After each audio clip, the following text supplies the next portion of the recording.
people enter the waiting room? Yeah, I think everybody's in.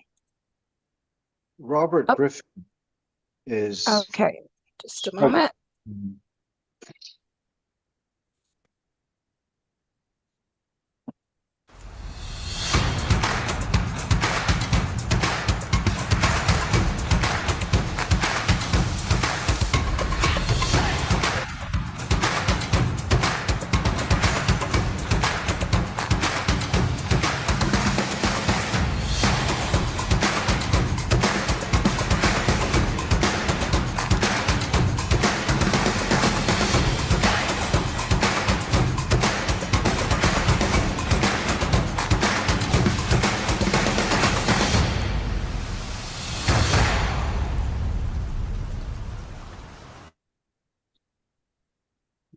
Yay.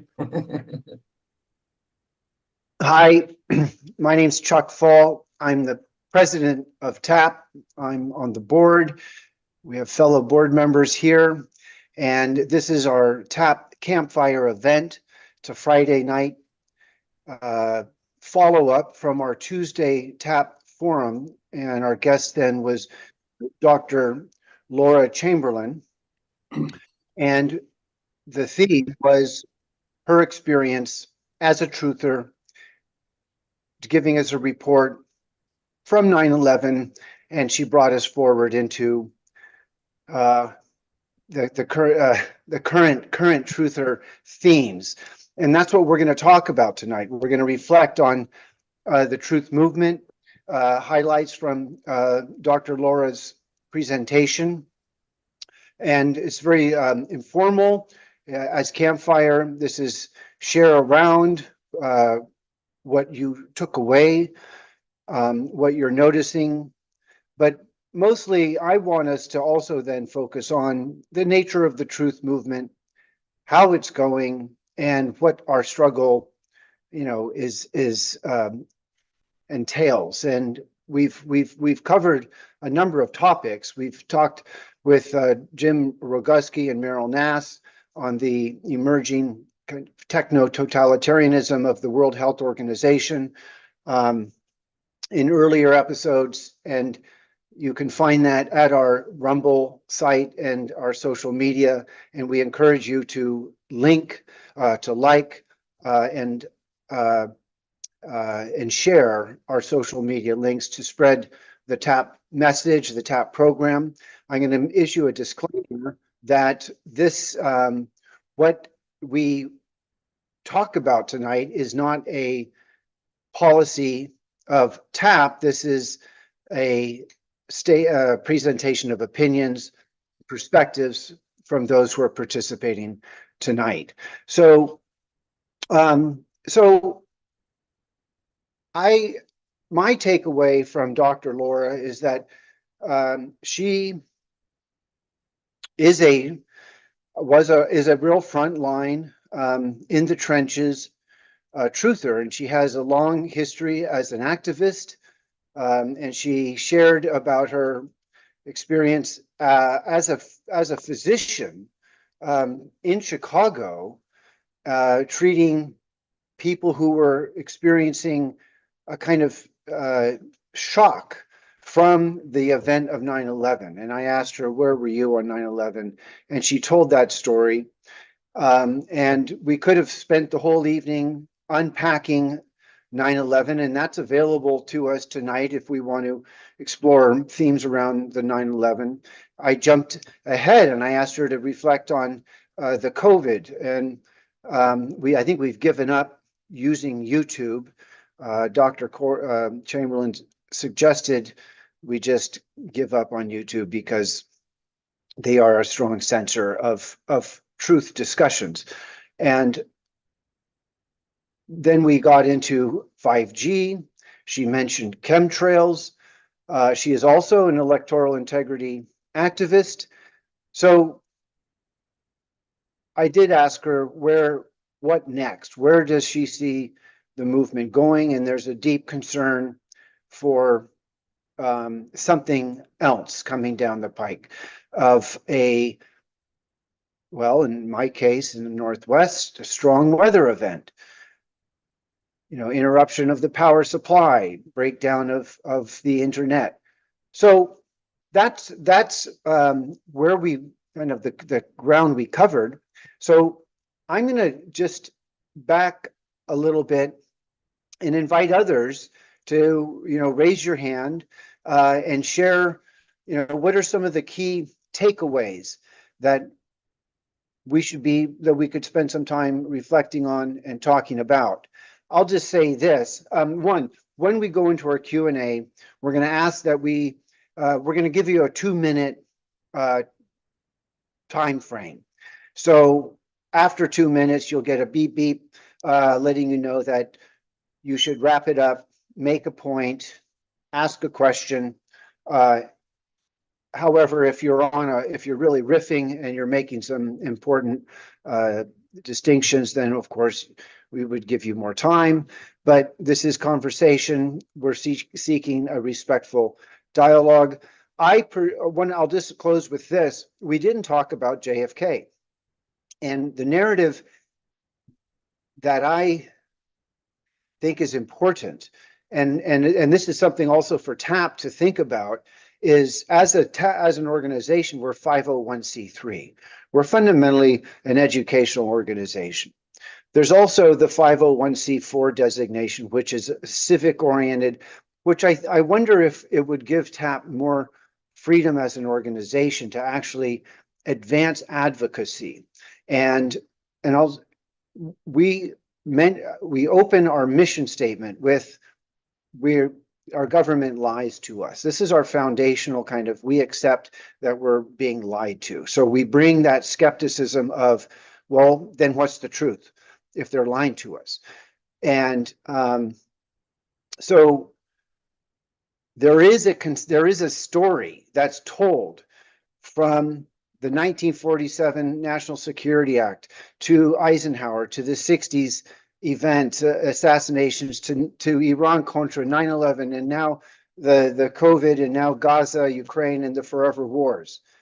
This calling this out in a coherent way, I think, is a duty of what I call the political truth movement, what Ed Curtin called the historical truth movement. So that's what I wanted to share. And this is Campfire. Claudio, bless your heart. Claudio is our webmaster. Claudio, what thinkest thou? Hi, can you hear me? Yeah. Yeah, don't highlight me, all right? Oh, you freaking hell, we're going to highlight you. Yes. Well, I was going to say regarding YouTube, when it comes to like anything that can do harm to a person physically, like if it has to do with like a cure for cancer, drink bleach, something like that, then you're going to get dinged on, you're going to get a strike on your YouTube channel. So, but you can talk on YouTube. It's a huge audience. We're talking about worldwide. To cut out YouTube is like shooting us all in the foot because we're advocates and our job is to wake up the planet. And so, I stay away from the COVID thing, because it's divisive. It's been polarized. I mean, it's polarizing. It is used as a wedge, like me, I say, take the vaccine, don't take the vaccine. That's up to you. You're an individual. Who am I to tell you what to do? That's how it should be. That's a grown-up, way of dealing with that, with others. But we could talk about 9/11. We could talk about the JFK assassination. We could talk about anything we want to on YouTube, as long as it doesn't threaten someone's health. We can't say, well, let's go kill somebody. Forget it. We're done. And so, but I'm just letting you guys know, YouTube is an extremely important tool for us, for TAP. And, Okay. and you guys started an organization to, so you want to attract others. Well, it's a very big forum, regarding using YouTube. That's all I wanted to say. Thank you, Claudio. And this is it was Dr. Laura apologized to me. She felt guilty about you know, I invited the COVID conversation. And I'll just tell you, Claudio, your kind of hesitation to, you know, spend time on the COVID issue is, you know, people in our truth movement, we have our pet things that we want to be advancing, we feel strongly about. I'm an equal opportunity employer on big lies.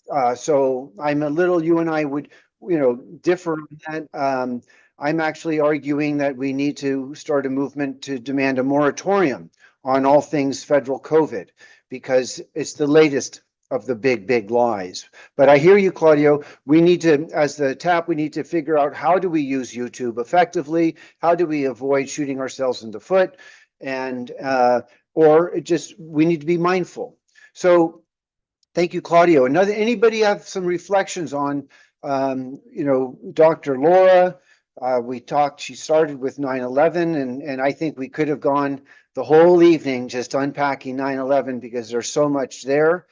I know we're fresh with the Gaza event, and for me, the parallel between the Israeli complete stand down from at their border for 8 hours is just like the NORAD failure to protect the skies from the terrorist airplanes.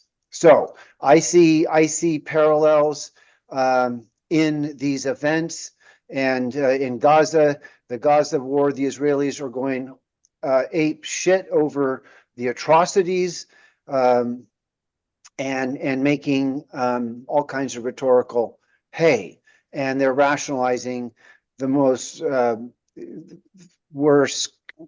Well, they're committing genocide. So that's a theme. Ziola has her hand up. Ziola, what are you thinking? Well, as far as getting dinged and getting kicked off of YouTube and things like this, we've got to avoid the trigger words, that C word. And I won't say it, but you guys have said it 7 times now. If we could come up with another word, like possibly, you know, if it's going to be about, if the show is going to be about something like this, then we've got to say something like, let's say Con Job 1984, or anything but the C word. So we got to watch the trigger words. I'll make a list. I'll make a list of trigger words so we can kind of get people on board with that, because we I call it the plague. I call it the plague. And everybody knows what I'm talking about. That might not get dinged. That might be okay. But then again, you know, they're always adding, it seems like every week they're adding more and more things to the list. Like this past week, ADL, I guess, added the cement truck. That's now offensive. That means white supremacy and this and that. And I'm going, oh my goodness. So if we go on the ADL site and just keep one step ahead of them, know what words they're going to be shooting us down for, make a list, make alternative words. Just so you guys know, you can talk about Zionism.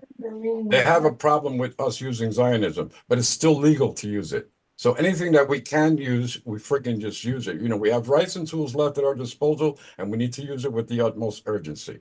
Okay. Well, there are some great YouTubers that talk in code, and they have millions of followers and views, and they don't get kicked off. They've even said, I've gotten dinged for using this particular word, and so now I use this word. Like I think it's Peggy Hall. She's really, I think that's her name, Peggy Hall, Dr. Peggy Hall. She's really good, and she talks in code, and she gets the views. The timer. Okay, thank you. Okay, Ziola, Claudio, let's get these. We do need to speak in code, and that's so. Develop the list, Ziola. David, what takeaway do you have? What came out for you? I'd like to do a short case study on discovering when a narrative is being created. And I'm referring now to the January 6th narrative. the process that I use to determine that there's something very wrong with the narrative. When I noticed that obvious questions weren't being asked and weren't being answered in the media, that told me that there was something very wrong. The question of what orders did the chief of the Capitol Police get? And then several years later, I read from the chief of police, who now has retired, that they kept him in the dark about the intelligence for a major gathering. They prevented him from distributing equipment.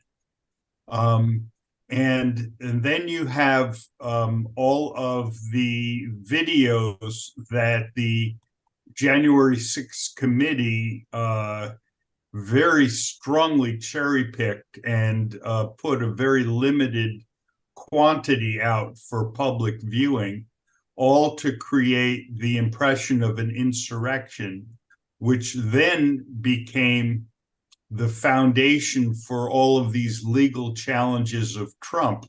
Now, at that point, it was all pretty obvious where they were going to go, but at the time, I didn't think that they were that uncreative and dogmatic to think they could get away with this.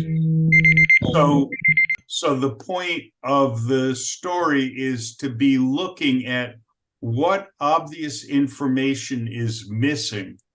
And if there are holes, that tends to indicate that somebody's lying to you.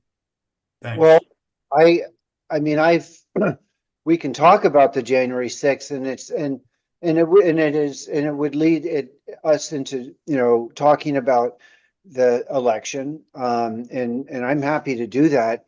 Are there others? I have something I could say to you. I would just close that by saying I'm a lifelong progressive, and so to find myself on the same side as my brothers of the right is unexpected, but I follow the evidence. David, can I ask you a question? Bruce, do you have something to share?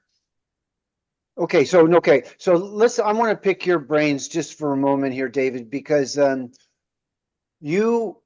if I understand it, your truther background is with the Lawyers Committee for 9/11 Truth, and you were involved with that organization. So you had is that true? Yeah. Okay, so you already did not accept the official narrative about 9/11. You are doing activism with the Lawyers Committee. Along comes the plague, and you were tracking on MSNBC, all the mainstream, and going, well, goodness gracious, we have a bona fide event.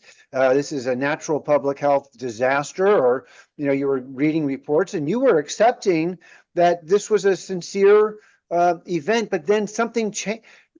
What happened to you? And speak cryptically without using the C word, just so we don't have to, we can get into the practice, where you experienced a shift from your progressivism, your basic progressive orientation, and you've kind of gone rogue on the big D.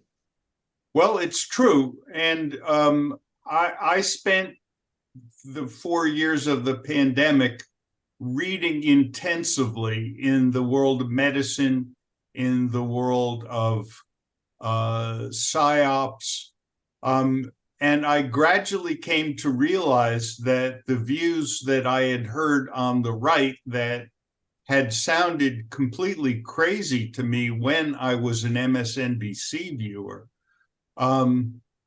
struck me as right on. And so my entire world turned upside down. By the way, I also have been a climate warrior for 30 years.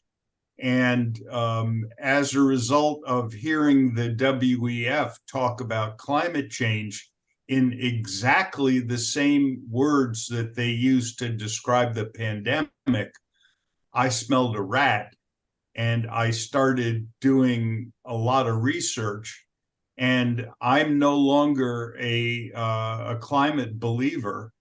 I suspect that there's a huge amount of manipulation, and that there may very well be an entirely different explanation for the climate heating that we see that is distinct from CO2. And again, I had worked on the CO2 issue for decades. Well, let's So- go. So David, my life literally turns upside down by studying. and I invite others who are on this call, if you had a change of perspective, because I'll tell you, I went into the plague accepting that it was legitimate, and then I started getting reports, and this is what truthers do. We went through the exercise, and we look to know what's true, and we're discerning, and we're weighing, and so on. So I will give you one example of evidence that changed my mind. yes, I read all these papers that I had been reading papers that showed that there was a differential outcome outcomes were strongly different for people of color during the health laws. pandemic. Health, yes. And I read a whole variety of papers that talked about vitamin D, and that people of darker skin do not make the same levels of vitamin D naturally. And so when I noticed that these papers were widely available, and yet we heard not a word from the federal authorities about protect yourself with vitamin D, that told me that they're not there for our health. Excellent point, David. Thank you. John, and then Bruce. John, you're muted. Yeah, okay, I just unmuted. Yeah, I came from being skeptical of the plague from the beginning, because I'd already been aware of the autism connection. So for years, I had, not partaken of the injections. So I was kind of alert to that. And everything that I saw confirmed that we were being once again lied to massively. And what was particularly unnerving was that this was worldwide. It wasn't just this government. It was most governments were falling in line. And so that was a big red flag, about 80 feet high and 20 miles wide. On the climate issue, I've given this a lot of thought as well. And the thing, and I go back to environmentalism. I've been a green for 34 years. And before that, I was pretty much aware. I was in Hawaii for a long time, and one relates to the nature there. But the key thing for me recently was looking at the math. If you take what currently now is the supposed 425 parts per million CO2 in the atmosphere, and we're supposed to get back to 350. Well, if you extend that out by dividing by a million, the difference between them is 0.0075%. Minuscule, absolutely insignificant amount of change. And then they're freaking out. Now, remember, up until about maybe 8 or 10 years ago, none of the forecasters. What's the beep for? That's the 2-minute mark, John. Okay, I didn't get that. Okay, let me try to wind this up. Yeah, wind it up. Up until recently, up until about 8 years ago, they wouldn't talk about it on TV. All of a sudden, the issue of climate change was the in thing for the corporate media to do. Right. So, but anyway, that changed. Well, we have an ecology crisis. We don't have a CO2 crisis. Okay, bingo. Thank you, John. And Bruce, what are you thinking? No, I'm actually glad that David and John have brought this up. John, I was actually gonna bring up 350.org actually next, so I'm glad that you brought that up, because if we're talking about the subject of the biggest shifts in our mentality, the biggest paradigm shifts that we've had as truthers over the years, I would have to say that that has to be the biggest one, where I, like a lot of people, and especially the environmentalist-minded folks, got sucked into the climate change narrative because we actually thought that it was sound science, that there was an upper limit of the amount of acceptable carbon emissions, CO2, in the atmosphere before it would start causing problems. A lot of intelligent people fell for this, including myself, fell for this for years. And that has to be probably the biggest one, because as soon as we realize the climate scam unravel, are you guys familiar with the Climate Gate emails? I think this was back in 2010, where there was this big scandal because these emails from scientists about, doctoring the numbers. And, I was still so indoctrinated into these leftist environmental movements that I actually believed their narrative about it, which was that it was a nothing burger. But then years later, I came across the book called Climate Gate that went into all of what was actually in those emails, and it was astounding. You realize these are a bunch of scam artists, and that helps you to bridge the gap between scamming and the climate change movement, which sucked in a lot of environmentalists, and a lot of these other types of high profile psyops that end up getting a lot of people sucked in. So no, just in closing, I just wanted to reinforce that probably has to be the biggest one, because as soon as I realized it was a scam, I went 180 degrees into attacking the climate change narrative, and I feel really deceived by those guys like Bill McKibben that are going out there and they're perpetrating this lie. That's a strong statement, Bruce. So John and I are involved with a discussion, a meetup group called Green Renaissance, and here's where with the climate thing, David can tell me if this is fake science.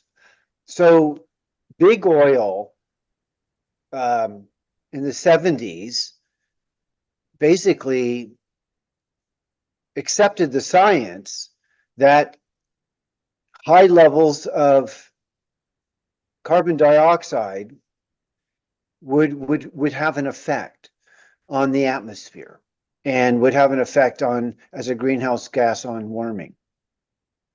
Then that information never got acted on. But now it's being acted on. It's being used now as an argument to do something. I'm not even sure what's being accomplished with these arguments. Effectively, there's been no alteration. In our industrial pattern of mass deployment of fossil fuel, or some people don't even agree with the word fossil fuel. Some people believe that oil is regenerative, that it's growing and we can be harvesting it. Some have suggested that 800 parts per million of carbon dioxide would actually be an okay thing, because plants, in fact, like CO2. So because of this, I've been kind of pushed into an agnosticism on the explicit science of carbon, but I'm with John in making the observation that human industrial society, capitalist imperative for profit, has driven humans into a toxic bath. That includes 5G, that includes illegal fake vaccines, that includes the whole, they've lied to us about the safety of glyphosate, the safety of forever chemicals, and they're not criticizing the anti-ecological pattern of a highly chemical technologized society. So that's where I have some critique, and because there's a disaster unfolding. We're all witnessing it. And I don't think that although it is weird. I mean, I talk to people who frankly say, it's a nothing burger, but what about all the plastic? What about all it? So I'm an ecologist. I'm a radical, deep ecologist. Fundamentally, I'm a green libertarian, and I believe that.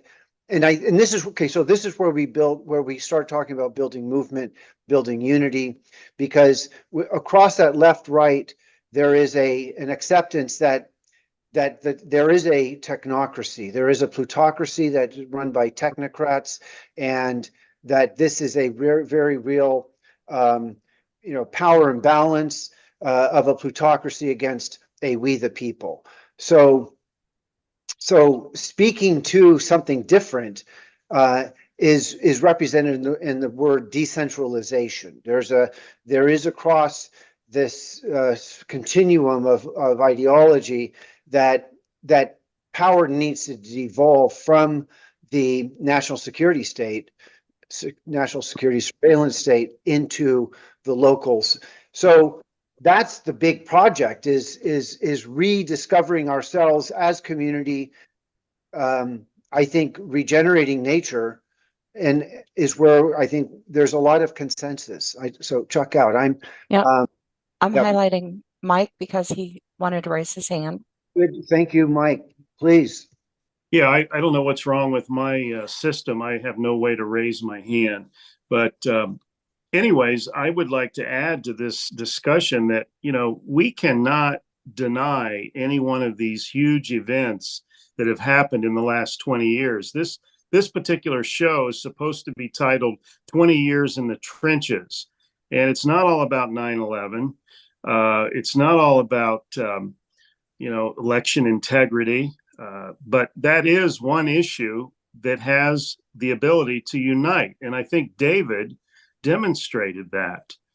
Here we have a person that was on the left, strong Democrat or Democrat leaning, and he saw some anomalies that caught his attention.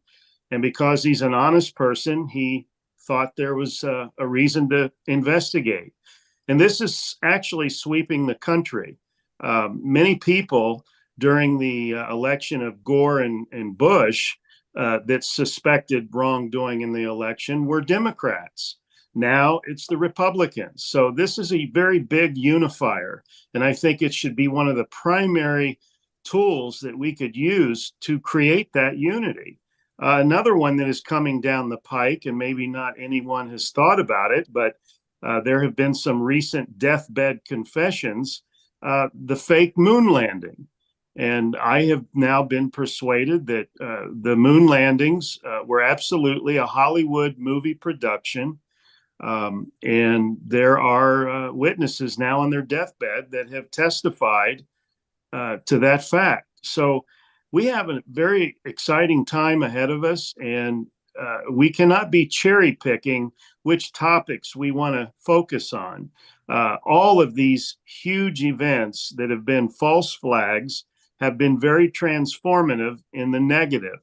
They have taken our rights, they have stolen our liberties, and we really need to get past our petty partisanship and really grow up, be mature, and be honest, and just face truth in whatever form it manifests. And I think I applaud Laura for her election integrity focus. That's awesome. And that's all I have right now. No, yeah, Dr. Laura is very interesting in the scope of themes that she's willing to engage in.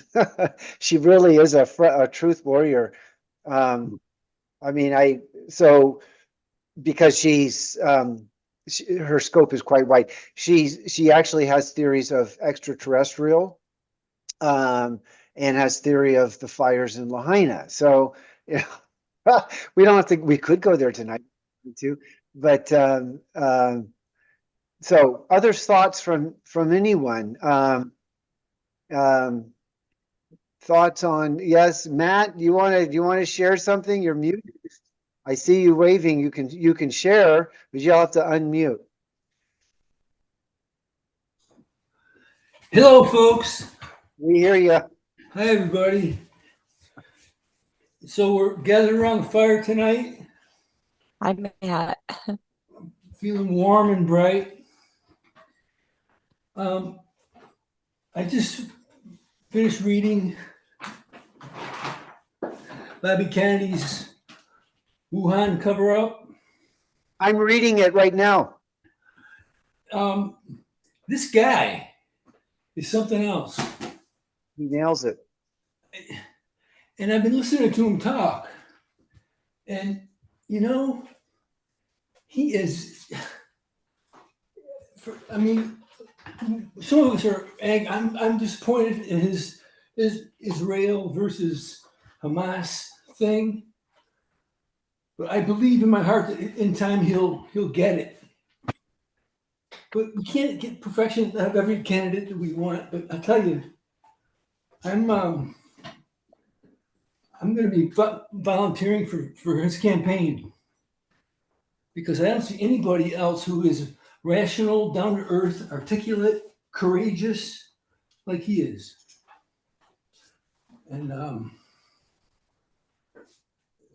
just kind of announcing that I'm going to be scaling back some with TAP.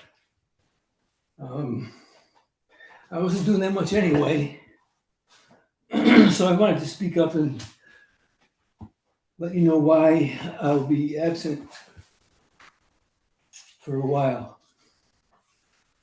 It's been 7 years. 7 years I've been in TAP. And I got the 7-year itch. Must be. I've met so many great people.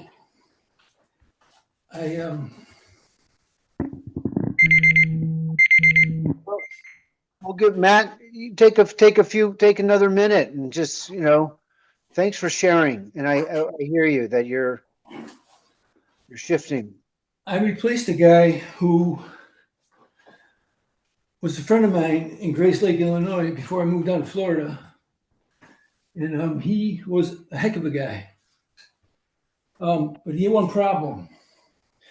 He had semi-automatic weapons, 2 of them, in his basement. And he would go to the gun range.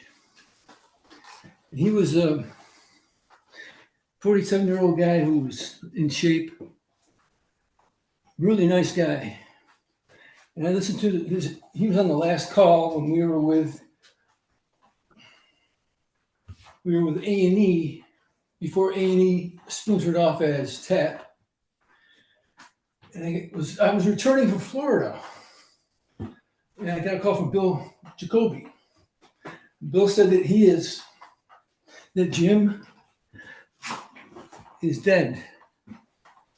And I just couldn't believe it. His wife of 10 years told me that 3 days before his life was taken, 3 days before, he called his father for the first time ever and said, if anything happens to me, investigate. And he was gone 3 days later. I took his place as a regional person in the Midwest. None of that has happened to anybody else that I know of. But I just want you to know that we're courageous people. We are important. Each one of you is a unique expression of divine goodliness. And we're here to pull the lampshades up, let the light through, and you're doing it. And I respect each of you for it. And I just wish that I had been able to do more. But I'm going to do my best for Kennedy. Okay, And that's good Right enough for back. now. thank you. Right back at you, Matt. Yep. Hey, thanks, Matt, and good luck. Robert Kennedy's. We can talk about Robert Kennedy. The Israel thing is turned a lot of people off, I know. but I'm Jane, are with you raising your hand? I'm sorry, John, Chuck. go for it. I'm just kind of feeding in between Take here. Jane Clark after that, please, Chuck. Thank We got you, Jane. Just a Uh, moment. Let's let John go. We got you though. I see you. John, Sheriff, we're gonna spotlight you. So, I'm on now, or no? Yes, go, Am John. I on now? Yep. Okay. Yeah, I think we should not dismiss the UFO phenomenon. For years and years, people would just kind of smile and wink and say, "Oh yeah," in the tinfoil hat and all that. But this is something I've followed for decades, and it's another thing that the government has lied about. I mean, we know they've lied up one side and down the other, just like they have with the issues that we're familiar with. It goes back a long time ago to the Betty and Barney Hill story, who were taken aboard a craft and reported their experience while under deep hypnosis with a psychiatrist, who recorded it, and they'd been having weird dreams, but had not had clear memories of the experience. Then there's the important book by Colonel Philip Corso called "The Day After Roswell." I don't know if people know that. That was written in the 80s, in which he said he personally was the one who received the remnants of the Roswell crash and was told to farm it out to aerospace companies with a cryptic directive: "This came into our possession. See what you can do with it." And out of that came lasers and fiber optics and computer microchips, etc., as a result of what came out of the Roswell crash. And then there was the very important one of the shutdown of the nuclear missiles. I think it's in Montana, it could have been Idaho, by a craft that hovered over them one by one, independently wired, triple insulated, 60 feet underground, and they went offline with a very clear message: you will not use these weapons. And so much more. There's been tens of thousands of people who have had experiences. Okay. That is that really breaks your concentration, doesn't it, John? We'll let it go. So We'll let it go with that then. You can you shouldn't let it interrupt you and stop you dead in your tracks. Just take it as wrap it up. I mean, just if you just Well, that was, I mean, I could go on. The main point was this is something that tens of thousands of people have, and then there's the crop formations, which are inexplicable. I mean, they're extremely intricate overnight, no sign of human activity, and so forth. So, I want okay, that's it. I'll respond to that, but we have another hand up. Trina, direct me to. Yes, please, Jane Clark and then Stone Hobbit, because apparently people are having a problem with the raise hand button. I'll check the settings, but yeah, I'm getting direct messages. So Jane Clark, then Stone Hobbit, and just to let everybody know, the timer is just meant to keep the conversation lively and keep it going around the room so that no one person or no few people really dominate the conversation. We keep it lively. So that's why we're trying this.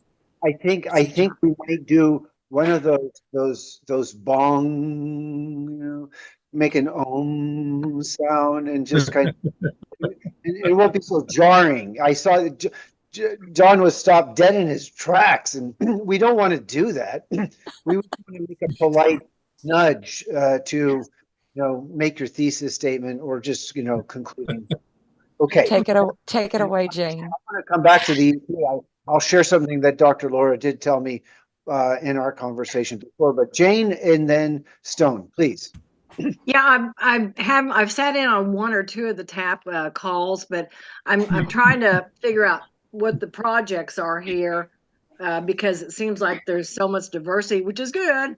It's good for diversity, but I think what we've tried to do at the Lawyers Committee, which I'm a part of, one of the founders, we have to focus on one thing, and that's 9/11, because there's too much to do there to go anywhere else. We'll never get anywhere if we don't. So we've kind of restricted ourselves, because one year we did the COVID, we included that. Well, I don't call this thing a vaccine because it's not. It's gene therapy. You might want to go GT19 or GT91 or something if you want to really call it something, because the pharmacies call it gene therapy on their website. They don't label it vaccine. That's just to get around the immunity from the 1987 Act. And I think they got some extra liability protection as well before they did anything with these injections. 1986. 87, 86, yeah, under Reagan. But so I guess on moon landing, I don't know. Haven't really studied that too much, but I do know Japan supposedly landed on the moon recently. I think that was just announced yesterday or the day or something, that they got a project. I don't know if it's people in it, but they have something landed on the moon.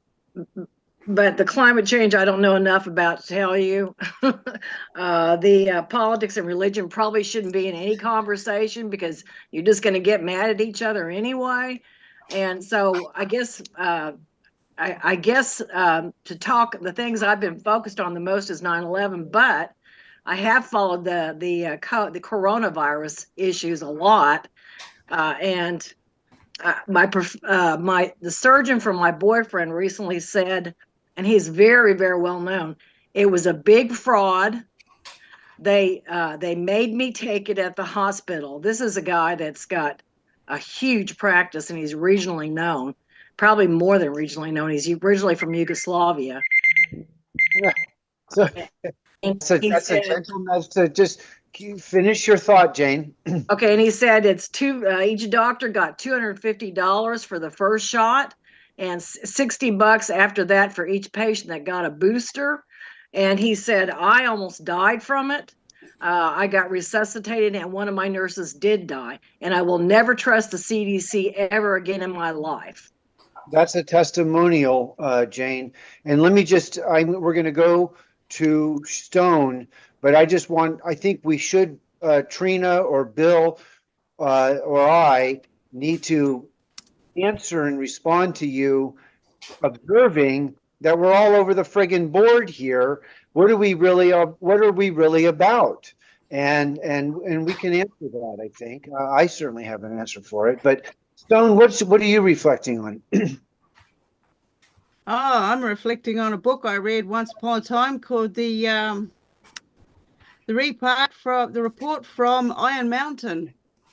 And pretty much everything that's going on, we're experiencing it now. All the different topics that we've covered from my experiences with government and different agencies and boots on the ground and working as a lab technician and bloods and everything else, then I haven't found anybody who's there for our best interest. There's always an agenda behind whatever agency we go to, whatever we do with them, from alien ET beings coming in to brother against brother. All the texts and everything have been written there. I look at all the red flags. Anyway, I wrote a whole list of stuff. Okay, so we've got the silent war, and then I've got whatever area you look at, it's being manipulated. And if you focus in one area long enough, you're not going to see all these other areas that are also being manipulated just as bad. Then we've got, I call it the silent war. It starts with the water, the air, the earth, and CO2 beings. All they got to do is plant some more bloody trees and eat a little bit less meat and we'll be fine. Then it comes down to breaking the person's spirit, which is psychology, religion. MK Ultra, Voices to Skull. They've got the technologies and they use it all the time. If you're participating in any of these Zoom rooms or anything to do with Wi-Fi, it's all dirty electricity. It's all frequency. They can pick up every single bit of our information. It's a matter of transhumanism. When it comes down to that, they tricked us with saying we're going to bring out the RFID chip and we're going to stick it in your hand. I trained to put that bloody device in people's hands. I also trained to get them out. So while people were being sucked into that, they then turned around and came up with another device and they stuck it up everybody's nose. It had nothing to do with the actual vaccine itself. It was already in there as soon as they had permission to stick something up your nose to test to see if you had it or not. And then we moved over. I mean, I worked in the labs. I saw this stuff unfolding before it even came here. And then we've got, you know, brother against brother. They're going to bring in the fake beings. Okay. No, I'm nearly done. Take another minute, Stone. Go for it. Then they're going to bring in the fake beings, and everybody's going to cry, you know, we need the government to help us out, you know, to get rid of this. And then when the real ones come in, everybody's going to hate them anyway because it's already been programmed and designed to do that. So, you know, they're playing with the blue beam and all of that right now. I'll keep it short. I mean, we need to look into at the moment W-band, which is wire body area network, because it's happening. They're cutting down the trees under the excuse of climate change so that they can get every single person with these nanotechnology from the chemtrails and these vaccines. There's so many areas. But anyway, that's my time. I'm up. Thank you, Stone. You know, what's that that movie, that cartoon movie where they have the corporations eating up the planet and the human goes into a chamber and then becomes them and can interact. The metaphor is complete ecological annihilation is the enemy. And what's amazing to me about some of these TV shows or these movies like this is there's this thing called predictive programming where they kind of tell us what's unfolding. And what's unfolding by that movie is the planet's being destroyed. And there are these interesting beings that they're like the Native Americans. They don't want their planet to be destroyed. So they fight back. And but it's true. It is being destroyed, and it's happening on multiple levels. And I think, to go back to Jane's question, what are you guys all about?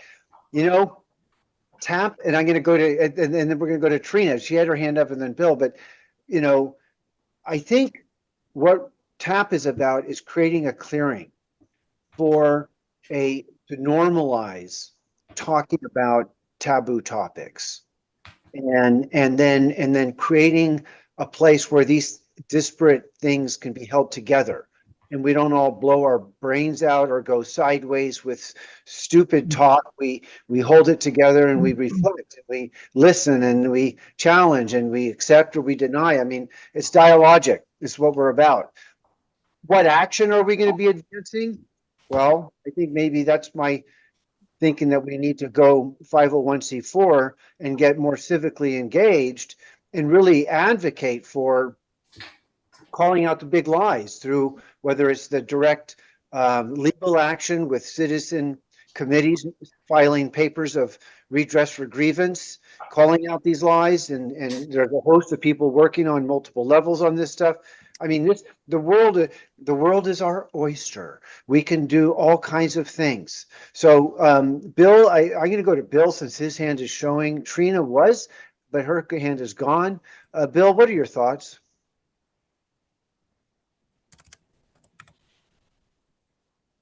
I You mean, gonna give us your handsome mug, or are you going to just speak from the? there we go. There we go. Okay. Wanted to connect to Jane's question. I hope all of you know that Jane is, as she said, the founder of the Lawyers Committee on 9/11 Inquiry. We worked together a long time on that, and it's great to have her on the call. And wanted to connect her thought with Matt's comment about Robert Kennedy. Through the work of the Lawyers Committee, I met William Pepper, who's a lawyer who won some very important cases regarding Martin Luther King, basically proving in a courtroom that James Earl Ray did not commit the murder. And he also represented Sirhan in his appeals and pretty well showed that he was not the killer of Robert Kennedy either. I've been meeting with Bill and a few of his friends there, and I have been trying to figure out ways to get another book, help him with another book that he's working on, which essentially explores the theme that Franklin D. Roosevelt did not die as we were told, but rather was shot. So he's going to need some help to pull that through, and the friends and I are working on trying to make that happen. But when Matt mentioned his discovering Robert Kennedy, I'm reading the same book, the Wuhan book, and I can appreciate the importance of working with Kennedy, regardless of what one thinks about all of his positions, because he does tie together most of the things which we are talking about in a coherent fashion. But where TAP comes in is what you're hearing in this campfire. It's our effort to just be able to gather around the campfire like equals and discuss what's on our minds. In many of our events, people have come in and they tell us about the actions and the projects that they are engaged in. And for the regular attendees, you've heard James Roguski and Meryl Nass talking about the work they're doing to block the World Health Organization's efforts to strengthen their global power. And other speakers, I can't enumerate them all right now, have talked about what each of them are doing. And I think each of you tonight have been speaking about what's engaged your activism.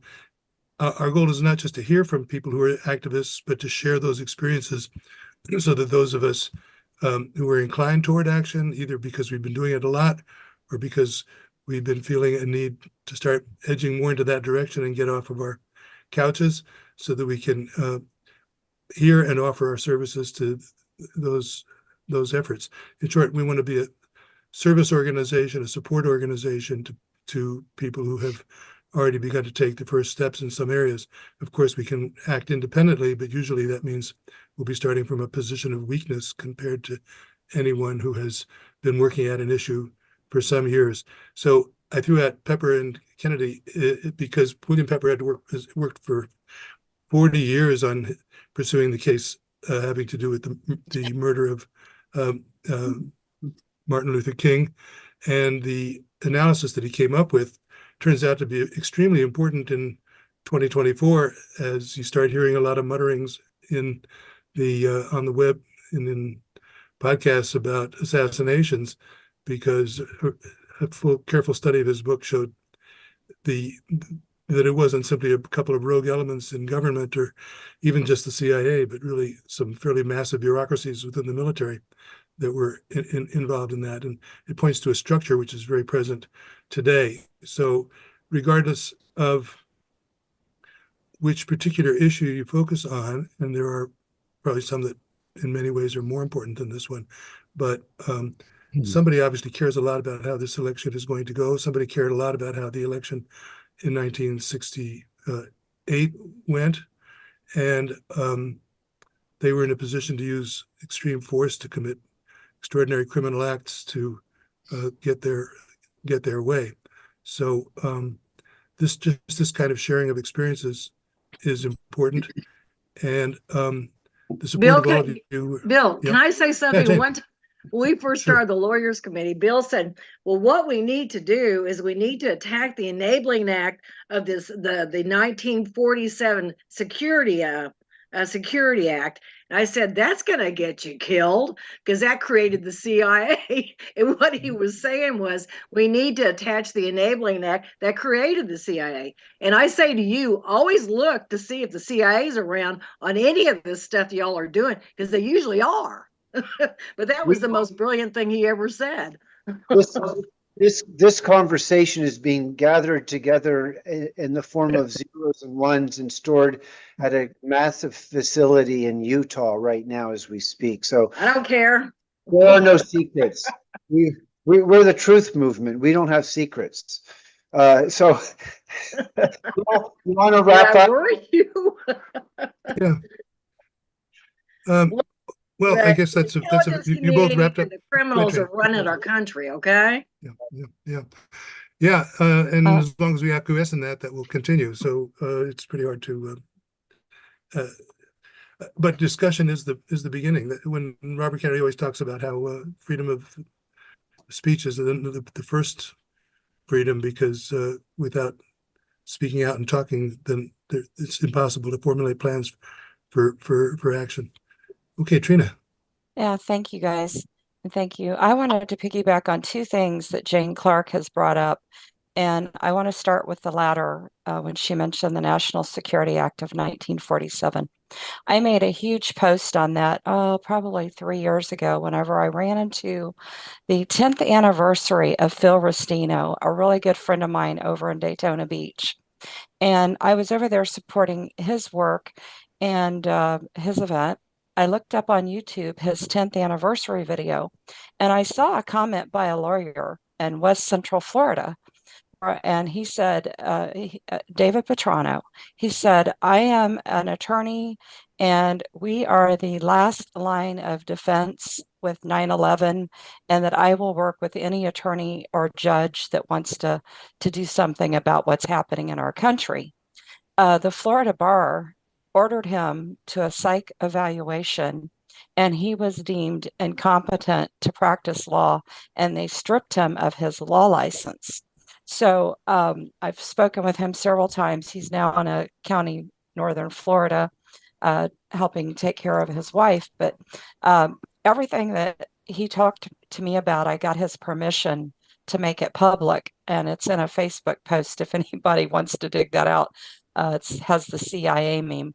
The second Trina, thing, what was his name? David Petrano.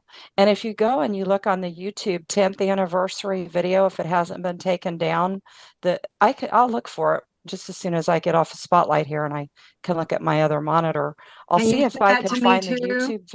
I'll see if I can find the YouTube video, and I'll see if the comment is still present, and I'll share it in the chat. Did somebody ask me a question? Now, I'd just like you to send it to me also. You got it. I'll be happy because to. He's not the only lawyer that's been disbarred because of 9/11 and bringing actions early in the whole thing. He's not, there's been more. Yeah. So I think it would be great if we could come up as a group, come up with ways to support these lawyers, that have this has happened to, and any of the nurses that are speaking out. I want to play a video. I was going to ask for permission to play that. It's a 23-second video. I have it queued up on my other monitor of a pharmacy tech, a pharmacy manager that quits. She just announces it over the public intercom in a drugstore that she's no longer going to give the jabs. And I just think that's brilliant. And if more people would stand up to this, nurses, doctors, lawyers, judges, we already have over 3,000 architects doing the same. We have you, Jane, on the lawyers committee. I think it's just going to we're just going to have to keep pushing, because the deep state, the Great Reset, the people that we are, opposed to are very powerful, and we all know that. So, well, let me explain something real quick, and I'll get off after that so we can listen to your video. But everything's got to go to the Southern District of New York. Bill knows this because of the act that got put in 11 days after 9/11, which was the Transportation Safety Act. And everything, when we got our case, there was initial case that was April Gallup, and that went through to Judge Walker, who is Bush's first cousin. Our case went to Judge Walker, who is Bush's first cousin, and we got stopped both times. And it's that one judge. He was the senior judge. He had two young judges that were on the panel, but he stopped us, and he also stopped that other case that was 9/11. So we got some problems with politics, of course. And if anybody doesn't think that the Bushes aren't involved, they're crazy. But that's the issue with the attorneys and the things that happened in California with the attorney that brought this huge case. I don't know what's happened to him, but they're dismissing things on the basis of standing, and that's kind of what the judge thinks standing is. When you say you're not eligible to have standing, and you've got all these family members of 9/11 in your case, how do you not have standing on the cases that we bring? But that's just, one judge can stop you, and one circuit can stop you, and that's where we're at, the Southern District of New York. Jane, I'm going to just jump in here. The Stephen Donziger story, does anybody know? Oh, that's a nightmare. That's a nightmare.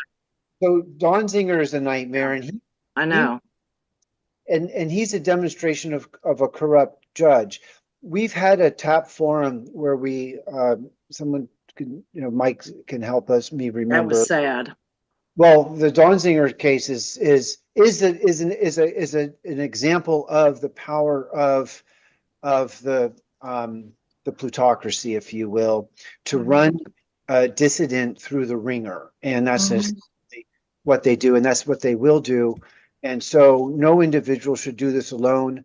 We need to build movement, and one of the things that intrigues me is the fifth freedom, First Amendment, is the right to petition for redress of grievance. And we've talked about there are people in the movement advancing, actual, legal cases like Del Bigtree does at ICANN, and then there's the citizen activists that I think we can, if there was a movement of citizen activists making petitions for redress of grievance of all these issues and saying we have standing. We have standing because the government has a preamble duty to protect the general welfare.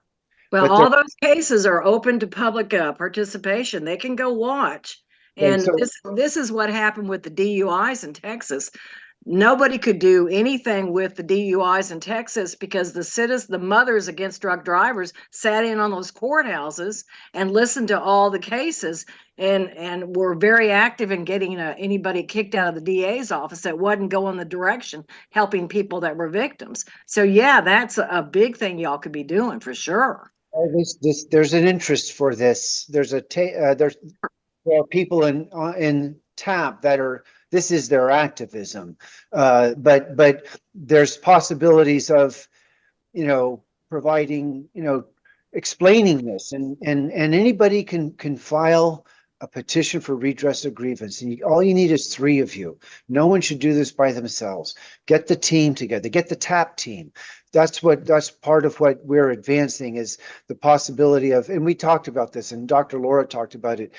In Chicago, she has a group of friends that are her fellow comrades in political truth, and they advance projects. And so this is one form of activism that I'm intrigued by. And yeah, I but know anybody, if you've got big numbers on your people, send them to the courthouses to watch these things anytime they're happening. Yeah, that makes a difference to these judges. It really does. I understand that. Okay, so yeah, Nita Renfrew, please unmute. Sure. Yes, hello. I'm Nita Renfrew, and I recently met Bill Jacoby, and he suggested that I join you, and so this is my first time. And Jane, Barbara Honegger is a friend of mine, so say hello to her. When you're talking about people who've lost their licenses and so on, nobody seems to be talking about Reiner Fullmich and what happened to him. He was interviewing all of these people and, talking about bringing them to an international court and so on. And everybody was avidly listening to this, and he was a big news and so on. And all of a sudden he disappeared. That weird partner he had charged him with taking money out of the thing or something. But what's strange is that he moved to Mexico, and he was actually extradited recently to Germany, and he is in prison there. And I don't see how somebody can be extradited because some weird person like that woman who was his partner charges them with taking some money out of the funds. So there's something going on. But what worries me is that nobody even mentions him anymore. And he was like sort of big time. I mean, I watched his interviews avidly, and I'm wondering why nobody's following that. I'm following him. You are. Can you say something and about he hasn't been indicted for a crime yet. But he's in jail, isn't he? He's awaiting. He's in detention, but it's there are serious questions about legal questions about the way he was apprehended. Exactly. So his counsel planned to raise that. That's not easy to get somebody extradited. Probably he can't speak much. He wasn't technically extradited. He wasn't. No. He was picked up in Mexico, arrested there, and taken on a plane. So why is nobody even talking about this? Well, people are, just to David's point, people are talking about it, but I think in the media world, you're right. There's not a lot of mention of him, and I mean, there's so much going on. This is really the ticket. If you can just pull someone and just get them out of, just mute them, then in effect they're forgotten. But not forgotten. There are people like you and David following, and but you're right. I think he's a refugee from doing the truth work, and he's been illegally detained, and he's being, this should be a civil matter. This is not criminal where you arrest someone. If it's normally handled as a civil matter, this question of funds, and there's allegations of embezzlement and all this. Those are, people don't go to jail for that. They go to court and they get sued, and then they have to pay a debt. But they're treating him like a traitor. Somebody must be behind this, because that's not easy to do. It's not usual to use the extradition treaty for something small like that. No, so Well, that must be again, he was not extradited. He wasn't. Well, not extra. I mean, to use the process the way they use it. I mean, No, you that find process never happened. Right. You can find criminals everywhere. The police find them. They go, oh, we don't want to spend the money to extradite him to another state or whatever. But that was way beyond the pale for the crime that they're alleging. That's my point, that somebody very powerful or some organization, like maybe the pharmaceutical world, was behind that, because that's not easy to do. Well, the money is incredible. I was watching the SEC filings, which is the Securities and Exchange Commission filings that the officers and directors have to do for Moderna. Can't do it with Pfizer. It's too big of a company. Moderna's made their money only from the injections recently, the mRNA injections that they've done. And it was 9 million times 2 weekly for the officers and directors. One month it was 161 million for the CEO, who is a foreigner. The money is out of sight on what the officers and directors have made, and Is made there more any suspicion that who was behind, this kidnapping of him? Well, no. Who knows? Money will do a lot of things. I'd like to say something regarding Fulmick. Okay, go, Mike. Thank you. I have been following him since the very beginning. We did a grand jury effort here in the state of Florida. We requested 4 grand juries from the governor, statewide grand juries. We had about 40 to 50 groups and organizations endorsing our project, and the governor finally agreed to 2 of them. And so we were very closely watching Mr. Fulmick. And I'll be honest with you, I just all of a sudden wondered what happened to him. I didn't see him anymore, didn't hear about him anymore, and wondered what happened to him. So I was following him, and yet I didn't know this happened. So this is a very strange occurrence and very telling. And it's going to provoke me to really dig into this and find out exactly what type of apprehension did he undergo, and for what reasons and all that. So she brings up a great point. And I think we need to really take a lesson from this. And it can energize the movement when victims like this are either, killed or imprisoned. Look at Julian Assange, So. He's a political refugee. Absolutely. So thank you, Mike. John. Yeah. Okay. I can give you a little more information, because I've seen a couple of things that Fulmick has actually written since he was detained in Mexico. And there was another one by his wife, who was detained briefly and then released.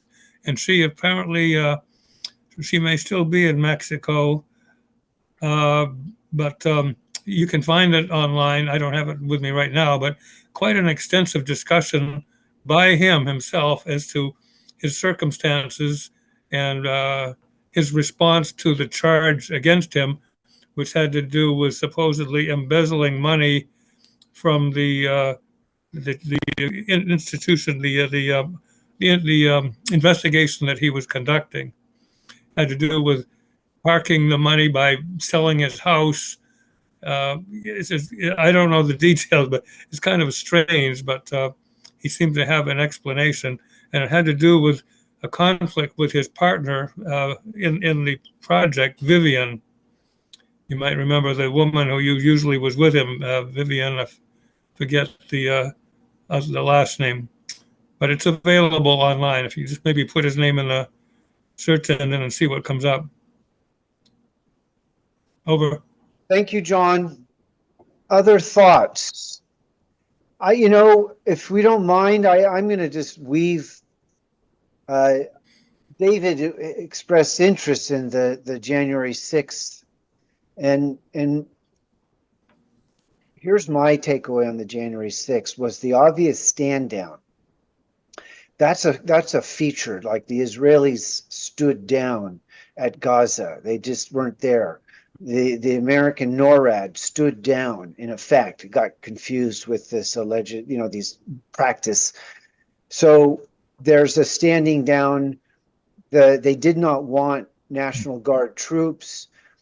Charles Flynn is Mike Flynn's brother. He was liaison between White House and the Capitol, or the Department of Defense, Department of Army, which would control whether there would be troops or not. And that the remark the next day was, well, we didn't put National Guard out because it would have been bad optics.